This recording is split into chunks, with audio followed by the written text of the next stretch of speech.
This is the biggest change I've seen in my practice in 20 years. It's what I am most excited about since I've come out of residency.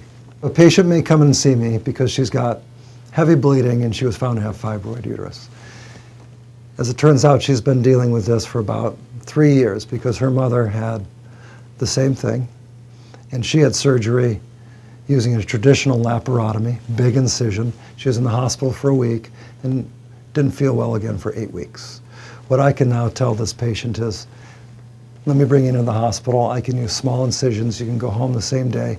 I'll have you driving in 3 days, and you can be back to work in 2 weeks. You know, we've been doing this for 3 years, and we still say it's a great operation. It's a really sweet operation because it really allows the patient a comfort level that they wouldn't have otherwise if they had to have a major operation or a major incision.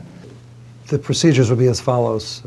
Office tubal sterilization, office endometrial ablations for heavy bleeding,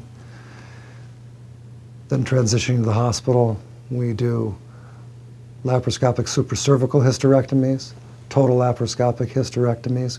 We can combine those procedures with removal of the tubes and ovaries as well.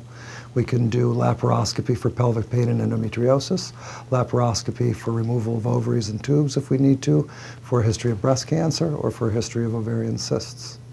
An example of a recent patient is a patient of mine who had a fibroid uterus, and the fibroid itself was the size of a grapefruit, and it's 10 centimeters. She had not only heavy bleeding from this, but pelvic pain. And we were able to see her, get her into the hospital. We did the hysterectomy. The specimen itself weighed 1.5 pounds.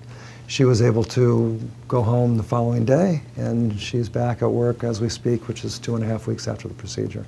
This is someone who's been living with pain for 3-4 years. She'll look me in the eye and say, "This was so easy. How could I possibly have waited for so long?"